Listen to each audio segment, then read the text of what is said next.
You're welcome back. This is Newsfile, it's your most authoritative news analysis platform, and here on Newsfile we put Ghana first. It's brought to you by Bank of Africa, strong as a group and close as a partner. MTN everywhere you go, Ashasi University, educating ethical and entrepreneurial leaders for Africa. Robert & Sons Optical Services, your comprehensive eye care service provider for 31 solid years. Waylead Properties, home is where one starts. DBS Industries, we truly are your roof experts. CBG, we stand with you. Fabrimental, your partner in steel. Duroplast, where Duroplast goes, water flows. The Barstow School, start here, go everywhere. And Rehoboth Properties, quality housing for all. As you may be aware, ECOWAS, led by our president, His Excellency Nana Addo Dankwa Akufo-Addo, who is a chairperson of the authority, has been calling his colleagues since last week to meetings. They did one, I think, by Zoom, and this week they have done one other here in Accra. And what have they been doing? Condemning the coups as expected and issuing threats and bans to the countries that are getting involved in this ugly thing within the sub-region. Except that though it's ugly, the people are hailing it where it is happening in the large numbers. So how will ECOWAS be able to end this? Let's take a listen to this quickly and return to my guests. And my guests include one who predicted last week that there will be at least 2 more coups before the end of 2023. Let's listen to the president and chairperson of the authority. To the resurgence of the canker in our region. Let us address this dangerous trend collectively and decisively before it devastates the whole region. Excellencies, the resurgence of coup d'etats in our region is a matter of grave concern. This evolution challenges the democratic way of life we have chosen. We need to stand firm to protect democracy and freedom in our region.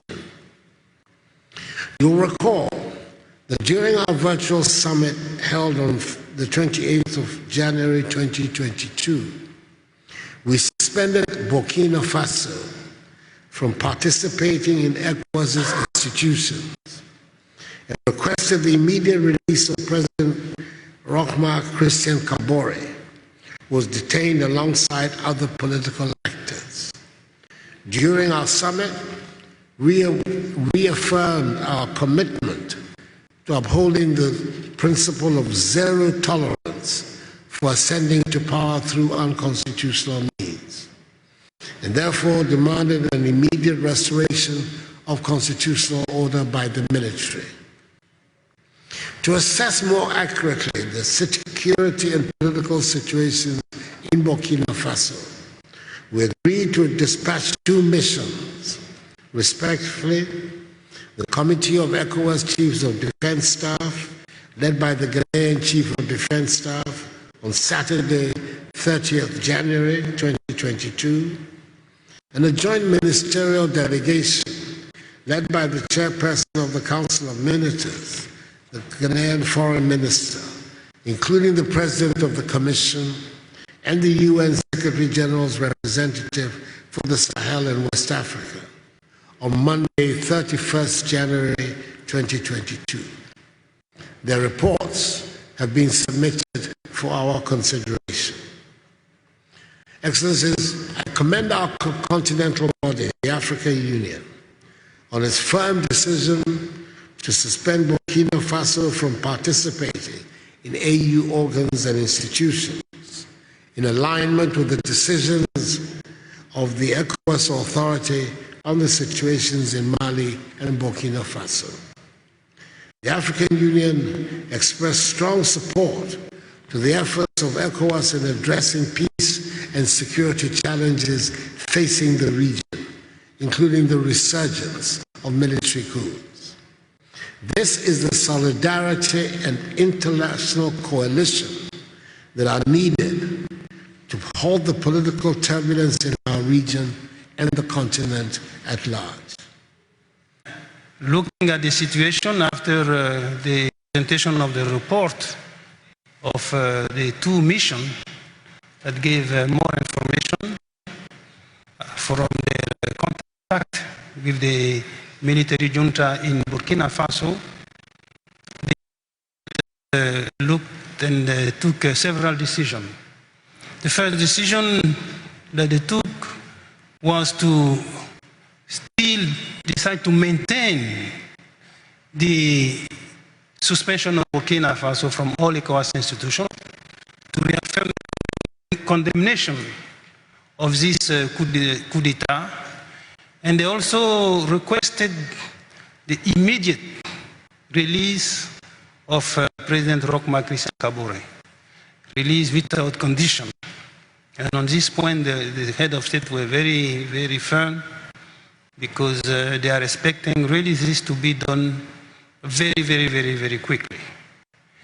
And finally, still regarding Burkina, the head of state decided to request the current military authorities to MPSR to very rapidly propose a timetable for the restoration of constitutional order. So this is really, in a nutshell, what has been discussed and concluded by the head of state regarding Burkina Faso. Today, they really stress that it is really important that we stop this coup d'etat, military coup d'etat, because those create more problems than they solve.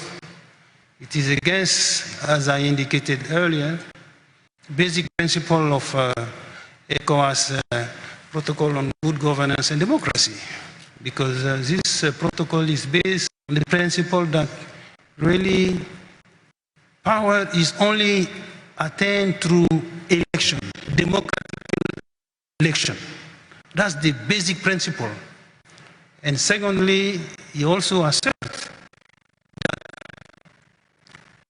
reaching power through non-constitutional means is totally forbidden, and that the military is non-political, is a non-political institution, so cannot be involved in those type of action. So it was a very, very strong condemnation, and of course they were really very closely linked to that, concerned to what has happened 2 days ago in Guinea-Bissau.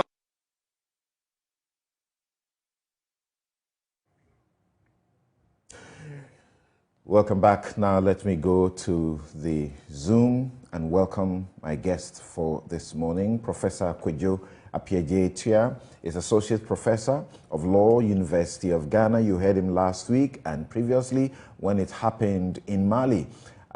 We are speaking also to Adama Gaye, who is a Senegalese author and former ECOWAS Communication Director. Joining us also is Professor Kwesi Enin, Director, Faculty of Academic Affairs and Research, Kofi Annan International Peacekeeping Training Center. He was with us last week and he said there will be 2 more coups in the sub-region before the end of 2023. Gentlemen, good morning and thank you very much for making time to join us. Well, it's always a great Good morning and thanks for having us. Great. Let me start with Prof. Enin.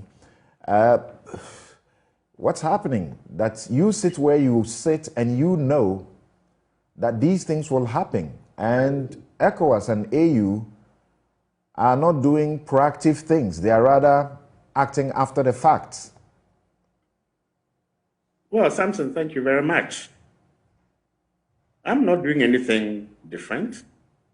All I'm doing is looking at the developments and the facts and then combining them in multiple ways to be able to draw specific conclusions. Now, I've worked in the African Union before. Critical risk assessments are not tolerated. The African Union Commission is supposed to be a technocratic supranational commission in which the staff must make critical assessments based on the data. But because it's a member states organization and ambassadors are sensitive to their countries being on the block, there's a tendency to draw conclusions that do not speak to the reality on the ground. And it is the same thing with the quality of intelligence assessments in our member countries. So, for example, when ECOWAS's heads of states meet, what is the quality of intelligence assessments that are placed before them so that whilst they are focusing on Mali, they would have known that, look, Burkina Faso is boiling, okay? That Guinea-Bissau also has problems. And therein lies the challenge, that when our leaders talk about unconstitutionality is not only about when the military takes up arms. It's also about when democratically elected presidents play games or fiddle with constitutions, prevent the media from playing its free role, prevent opposition parties from working, and are unable to translate the democratic dividends into jobs, education, health, housing, and allow corruption to bloom. Okay, so unconstitutionality is not only when the military takes up arms, it is when the democratic experiment fails to deliver public welfare goods. And therein lies the public's apparent support for the military incursions. There is absolutely no doubt in my mind that we would rather, or most people prefer, the democratic dispensation. But we are speaking with two voices, and we are pulling in different directions, in which there is a tiny political, economic, social elite that has increasingly become oblivious to the pain, the suffering, and the increasing frustration of ordinary people. Samson, I want to come back to 2 points before I end. Every time I appear on your program and elsewhere, I am sounding like a broken record. From when democracy was reinstituted, from 1992 onwards until now, West Africa's populations have probably increased by between 15 and 20%. Now, these huge numbers don't know about the protocol on good governance, and to be fair, they also don't care, because these protocols are just not dead documents. They must be living documents in which the principles, the norms, the values inherent in them translate in the provision of safety, of security, of development, in which people can have hope for the future.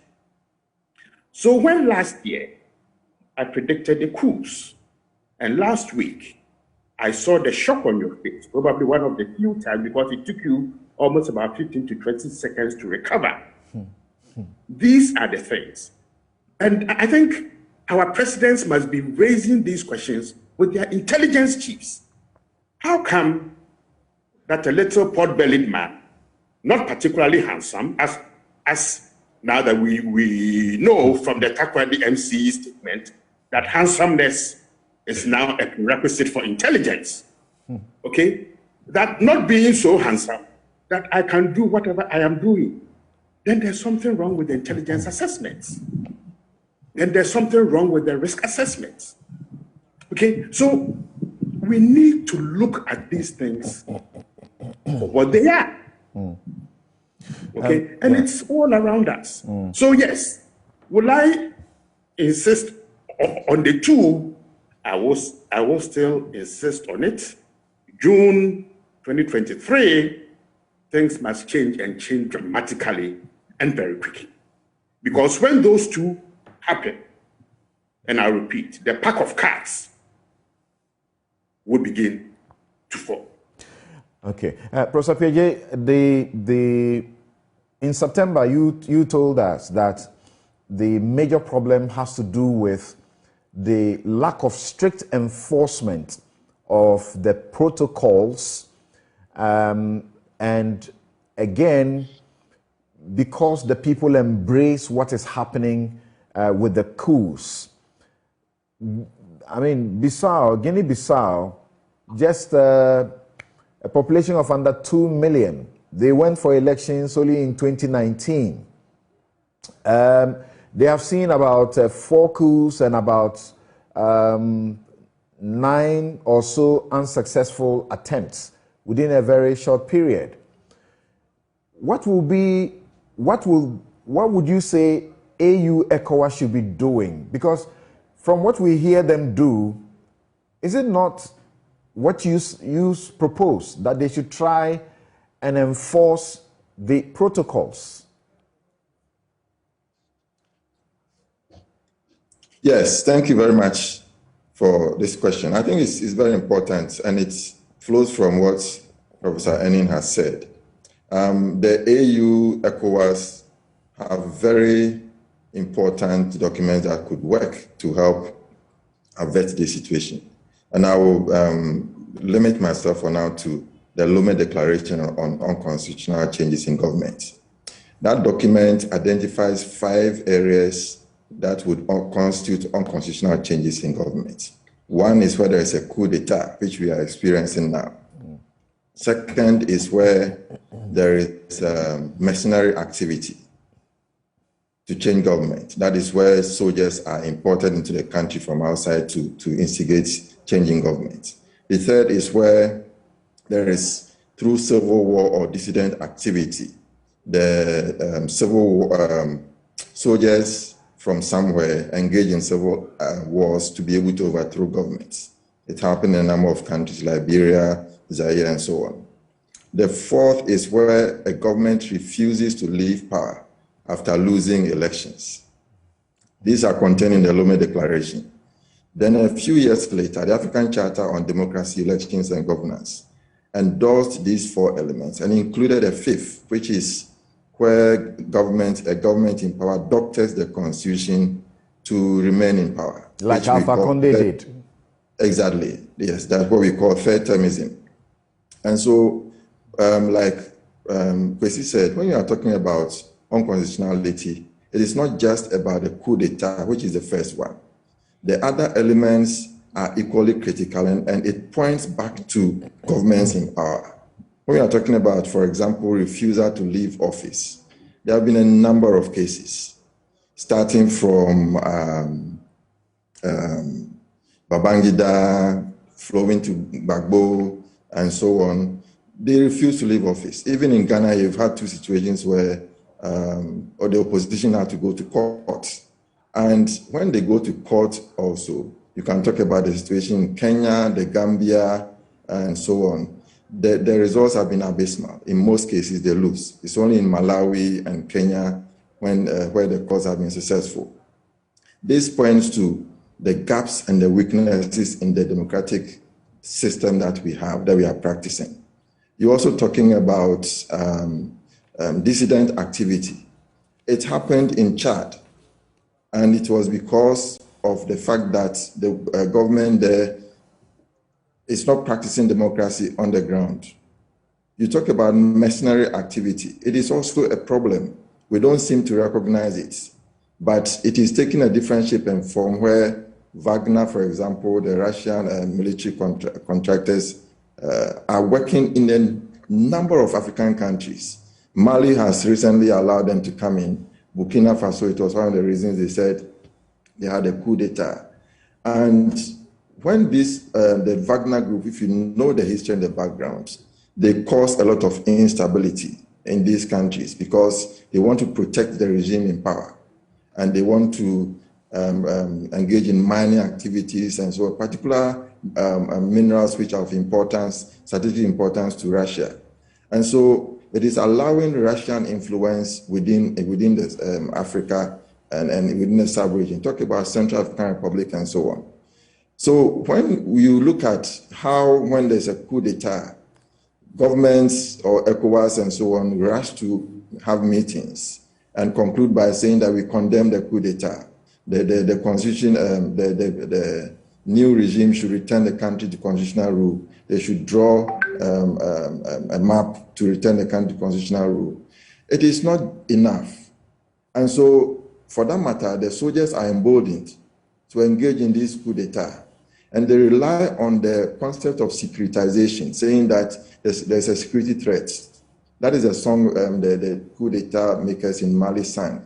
That is what Burkina Faso is saying. That is what led to Chad, the president's son, being maintained in power because even Nigeria and France said that for security reasons, the military should remain in power until 18 months or something before they will think about organizing elections. And so they are tapping on these particular weaknesses and using that as a basis to come to power. But what do we see with when they come to power? They tap on the problem of security. And when they come to power, they go to Wagner and say, come and provide security for us. And at the end, there's no security for the citizen. It's not a human-centered security approach they are talking about. It is a regime security they are thinking about, not even national security. So the security architecture is weakening and is causing problems. And that is what we see in Guinea-Bissau. Guinea-Bissau is also connected to the narcotics trade.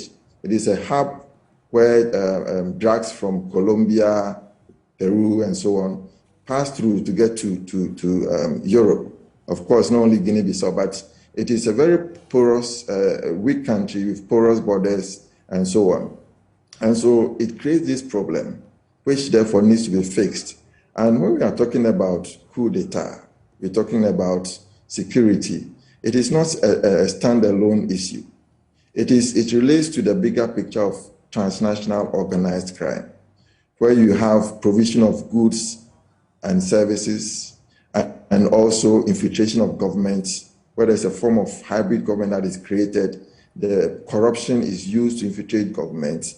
Arms flow easily across borders. And therefore, it creates a network where you have a situation where because of the porous nature of our borders, because of the weak criminal law system that we have, things are not able to be controlled and checked. And therefore, at the end of the day, that insecurity feeds into a situation where people get disgruntled, gets marginalized and disenfranchised. And therefore, the military becomes a sort of, they become the heroes when they're able to organize coups. But the problem is that we don't look at the bigger picture of what the military would do. The military will not just come to power and say that we've handed over, let's go away. If there has to be a coup d'etat at all, there has to be some fundamental basics that need to be respected before this can happen and the coup be recognized as such. So if we see people hailing the military takeovers, it means that there's a major deficit in the democratic architecture we're talking about. Okay. And there's also some sort of misunderstanding or lack of foresight of what the military can do, or looking back at our history, what the military has done. When they come to power, they don't go away easily. And so that is how we have to see the situation and apply the laws that we are talking about. Yeah. When the ECOWAS met recently, they were talking about coming up with new laws or strengthening some protocols and so on. That is not the solution. I don't think so. We already have enough laws in place. There's a need for harmonization of the criminal legal system. There's a need to ensure that the police the security system in each country also cooperates to deal with transnational organized crime as part of the problem. Yeah, you talk about... that will help us to deal with some of these problems we're talking about. Yeah, you talk about opposition that is aggrieved at election results and is unsuccessful in court, for example, or their attempt at litigation. In Guinea-Bissau, the opposition had issues with the elections in 2019.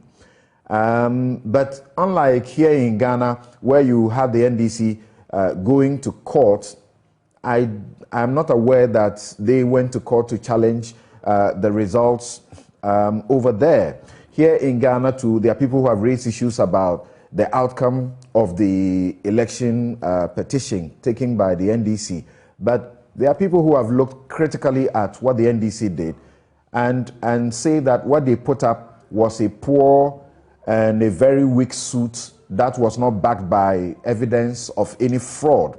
My question is, what can AU or ECOWAS do when an opposition rejects or does not exactly accept election outcomes and may pursue or support a coup d'etat? What should ECOWAS do about that? Should ECOWAS be getting into the elections in African countries? ECOWAS and AU have adopted a policy of election monitoring as the main means of contributing to democracy in these countries. But that is weak and ineffective because election monitoring takes different shapes and forms. And it begins not at the time the elections are being held, but before, during, and after the elections. There have been 3 or so situations in Africa where, just between last year, March or so, and now, it's about a year ago, 21 elections were held in Africa. Of these, there were 2 boycotts in these countries.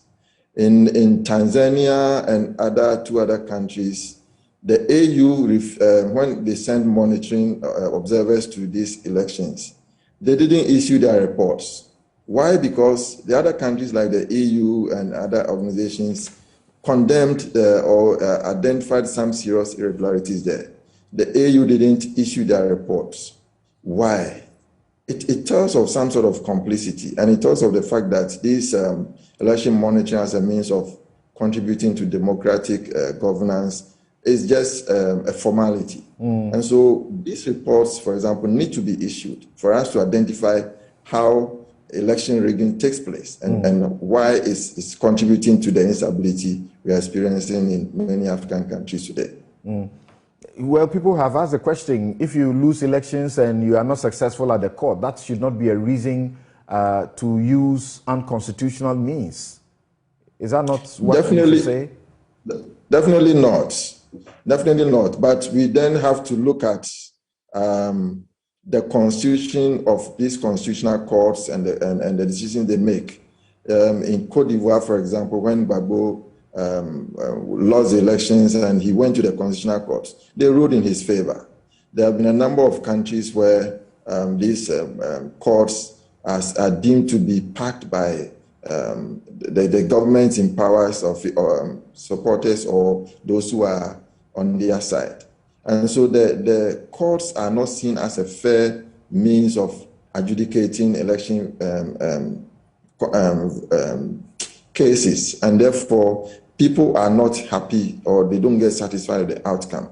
In Ghana, yes, there were some problems, but when Nana Akufo-Addo lost, he conceded graciously. When Mahama lost, it didn't come out directly or openly that he has conceded defeat. Of course, issues have been raised about the strategy that NDC used in contesting the case, but that is another matter. But on the whole, the record indicates that these results, when you lose the election at the ballot box, there is no way you can win it through the courts because the courts are always packed with government cronies, and therefore you are not ready to get any good results from there. Therefore, the dissatisfaction continues. And if not controlled, sometimes it's not the political leaders who will orchestrate the violence, but it is their foot soldiers and their supporters who get disenfranchised and take the law into their own hands. Right. And last week, the issue came up about the political parties, when they win power, stuffing the security with their supporters. Sometimes they are vigilante groups, the hooligans, they get to pack them into the security. And so you have political party people who are now, dominating, as it were, and it's difficult to get security act professionally. That is a controversial matter, though. But let me get to Mr. Adam Agay, who you have followed the ECOWAS for a long time. You have worked as a director. Adam Agay, you have followed the ECOWAS for a long time, and you have been the director of communications at that place. What do you think is wrong? Because the leaders are always accused of acting after the fact. They are not being proactive.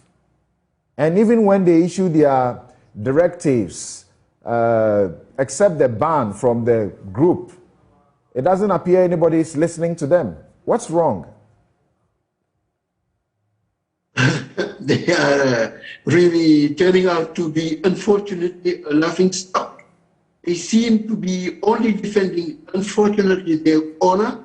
When they speak, like we heard, unfortunately, the words of the President of Ghana, Nana Akufo-Addo, and the chairman of the Commission of ECOWAS, Jean-Claude Brou. What we hear is somehow people, the civilian leaders, against another camp, the military. In my view, you have two illegitimacies confronting one another. The civilians, they are not in power to respect the rules. They have lost truly the trust of the population. When they come to power in many of the African countries, you see what they do. You can observe them. When you become a president, for instance, you prevent people who are part of the population, who are in the opposition, who are in the intelligentsia, from experiencing or airing their views. You cut them off businesses, you cut them off from banks, from regional organizations, from international institutions. You do everything just to make sure that everything is captured in favor of your camp. This reduces the breathing space for the people of the countries in Africa. So truly, in my mind, and I can see that there is a problem with the leadership we have in Africa. These are people who came to power supposedly to be democrats. In truth, they are autocrats, and they are unfortunately thieves, taking advantage of the resources, capturing the states. And that's what I've seen. Even a country like mine, Senegal, which so far, I say so far, has not yet experienced a military coup. Senegal has become a problem, for instance.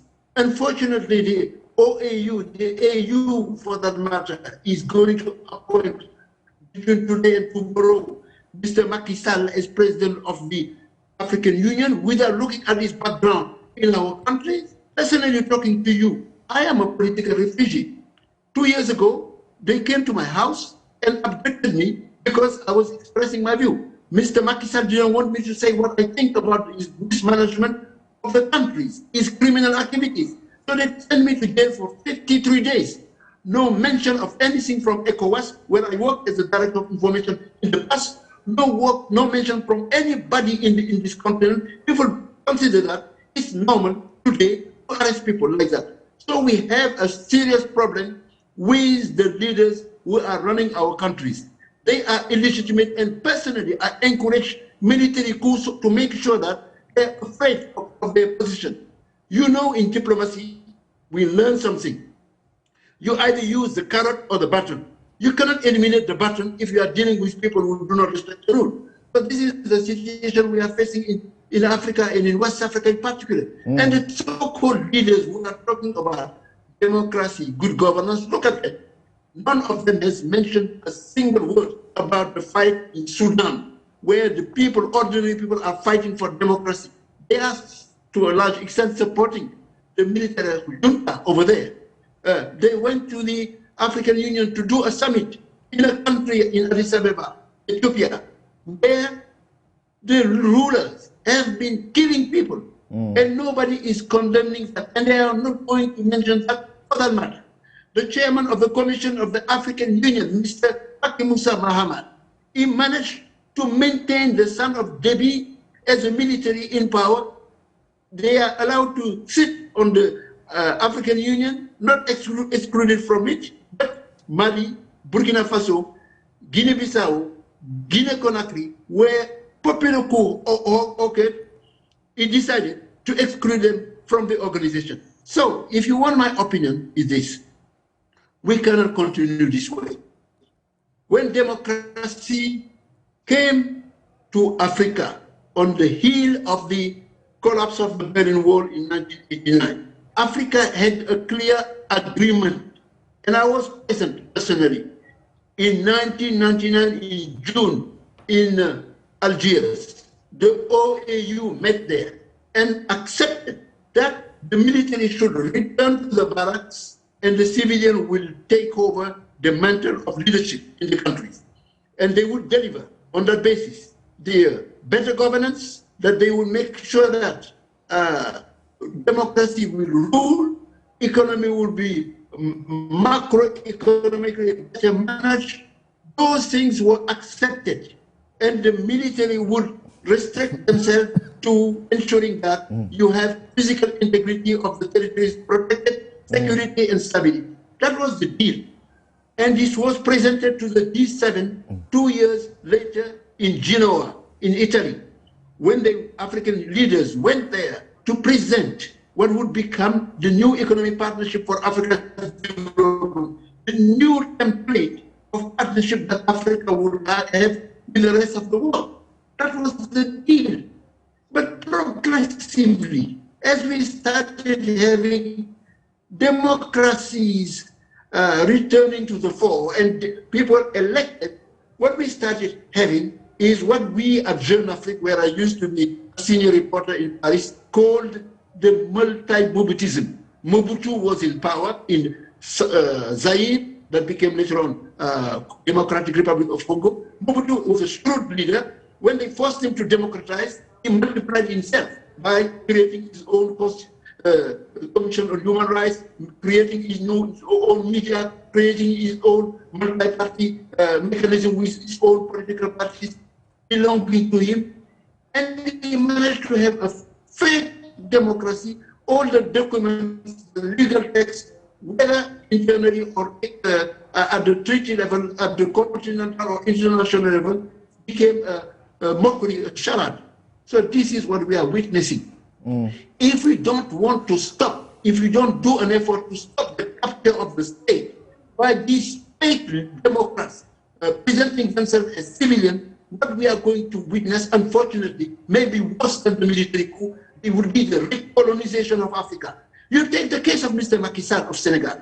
He is elected as chairman of the African Union. At the same time, Mr. Macron is the chairman of the European Union. And in 10 days, they are going to have in Brussels a summit, Europe-Africa, where it will be following the notes and the instructions of Mr. Macron. What is this? And you don't want to talk about it. Clearly, there is a serious threat hovering on the head of our countries, and we cannot allow the likes of Mr. Kasibru and, for that matter, unfortunately, President Nana Akufo-Addo, who is missing the point totally as a seasoned diplomat, because he didn't even stop to pay respect to people being killed in the countries by the civilian, to acknowledge the fact that Mr. Ouattara in Cote d'Ivoire, Mr. Alpha Condé before him, Mr. IBK in Mali before him, and Macky Sall and all the other leaders in West Africa, foreign nothing way, succeeded his father, is the head, by the way, of the ECOWAS Commission, helping it to steal the elections in Togo. You name it. In Benin, Mr. Patrick Talon, jailing his opponent. Nobody talks about that. And you want to continue business as usual? It is not possible anymore. They created the condition for this disruption by military to start returning to the fore in West Africa. And I think this is going to continue if we are not very serious about making in our country true democracy flourish, to make sure that it will be a competition of ideas, programs, disruption, to ensure that in the long run, Africa can compete. We have seen this kind of situation elsewhere in the world. I want just to mention one case. In 1974, when Portugal was under authoritarian regime, the militaries attacked and made a coup, what was called la Révolution des Sayers. And since then, since that military coup, that ended up allowing the arrival to power of Mário Soares, the legendary leader of Portugal. Portugal is a democracy. We in Africa may have to go, unfortunately, to that way because of the civilians. Right. Unfortunately, they are creating this condition, and we cannot overnight put it under the carpet and allow these leaders, civilians, to come and talk to us the way Thank you, Adam defending their interests, capturing the states, and preventing. Thank you very much, Adam Agai. Adam Agai is a Senegalese author and former ECOWAS communication director. I'll go to Professor Kwesi for his final brief comments, and also to Professor Kujaa Piaget to do so. Same. Professor Enin, look, what Adama is talking about is about bad governance. The ECOWAS continues to stress that they are committed to good governance, rule of law. What do you think is likely to happen? Some say this wave, it appears, may not stop. No, Samson, and I'll repeat myself. The principles, the norms, the values inherent in AU documents, ECOWAS documents, only become live and useful if they translate into providing security, jobs, good education, stability, health for people. Politics and the principles inherent in the documents underpinning them have a practicality to it. They must translate into improving people's lives. Also, this perception that there is an elite group who are not impacted on by the laws that they make for others simply does not work anymore, precisely because, look, the demographics have changed. People have become intolerant. People know what is happening thanks to modern communication to youth in Tokyo, in Canberra, in Johannesburg, and elsewhere. And they want the same things for themselves. A responsive set of leaders who are attuned to people's needs. Okay? Constitutionality is about creating an enabling environment in which citizens will say, handsomeness is not a criteria for jobs. Handsomeness is not a criteria for becoming a police officer. Handsomeness is that Samson can invite me to share my views because the Ghanaian taxpayers' money has given me an education that can contribute to creating a stable, functional, democratic, responsive, dialogic, and consensual type of politics. That is what politics is about. Last week, yourself, Professor Piaget, and also Colonel retired Festus Abuaje were so blunt, and as you saw, there were times that I really got shocked. I didn't know how to respond or react. That was the first time I saw you. Yes. Now, Colonel Festus Abuaje, for example, was very blunt about listing the developments that have gone on in this country over a period. The youth bulge, you spoke about it, he spoke about it as well. There are others who have mentioned the way our current political climate is. Parliament, how things are turning out in that place. Now, an MP, beleaguered, is going to be prosecuted for acts that perhaps the state has clear evidence about. And yet the opposition says you are doing so because you want to reduce our numbers. Of course, the timing makes it questionable. To what extent do these things give any semblance of what is happening anywhere else to make Ghana also susceptible to anything like that? Even though, as I said last week, I doubt very much that Ghana has not gone beyond this. Samson, this goes way back. And let me just take it back to say what? 2019 or 2020? I mean, the process of the voter registration, the undue violence, the usage of arms by people who sought to manipulate the process, and then the behavior, the dangerous behavior between the 6th and the 7th of January 2021 that has basically been brushed under the carpet as if nothing has happened.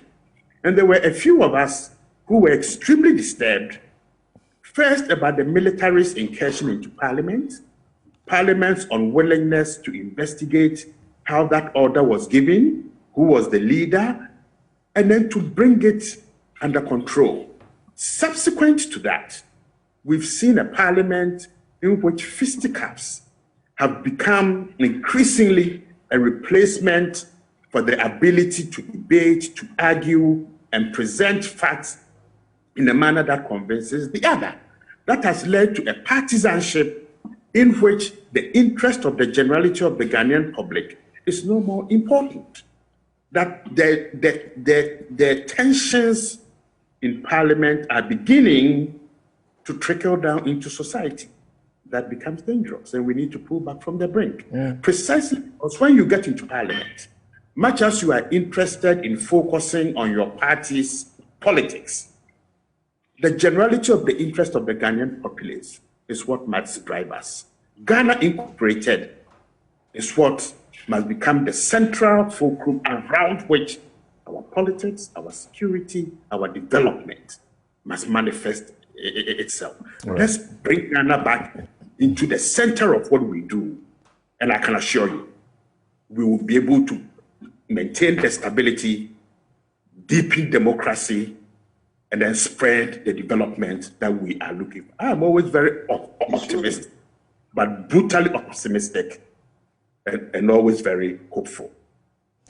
Thank you very much, Professor Kwesi Enin and Professor Kojo Appiagyei. Now, the president, Nana Addo Dankwa Akufo-Addo, chair of the authority, last week in his opening statement to his colleagues, said that no country was immune from this kind of development.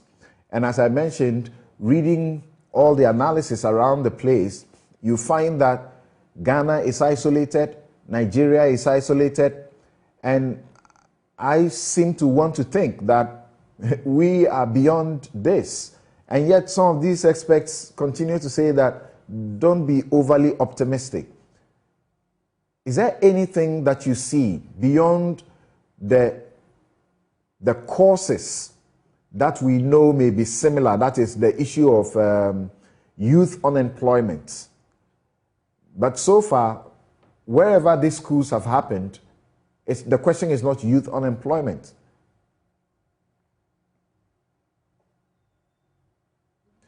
Please unmute. Sorry. Yes, the youth unemployment issue is there, but looking at the speeches that are made by these coup makers when they come to power, their focus has been on security. And so security seems to be the new catchword that seems to jive with the people's concerns. And I think that while that is true, certainly if you look at the situation in Burkina Faso, that they had a good reason to say that the soldiers were neglected, and therefore it allowed for the terrorists to run roughshod and cause that problem in Burkina Faso. But I think that we may be overblowing the security problem as a basis and reason for military to come to power. There are equally other important problems that confront the country or the West African sub-region, if not the whole of Africa. And the problem comes down to how we let our institutions work. We are talking about a situation where there is the important need for collective action, and ECOWAS is well placed to play this role. And ECOWAS should move away from just condemning coup d'etat to actually examining the other elements that I mentioned, which are key, so that, because for example, if you look at the Lomé Declaration, there's some defects in there. The defects is that where there is a coup d'etat, we see clearly that when the ECOWAS makes a statement, it just says return the country to constitutional rule. It doesn't talk about the place of the government that has been overthrown, whether it should be given the space to come back to power. It was only the case of Kaba in Sierra Leone and I think Comoros, where the AU and ECOWAS flexed their muscles and made sure that the overthrown government was returned to power. In most cases, if you are out of power, you are out of the picture. They only ask about your health and the fact that you should be released from office. But that should not be the basis. In international law, there's dual recognition of the government that has been overthrown and recognition of the government that has taken power illegally or unconstitutionally. And so there is a wait and see approach to see if there's and this is the time where you need to assess what the government actually did, whether there's justification for the coup d'etat. Okay. And that and acquire wealth for itself, or truly they are for the people.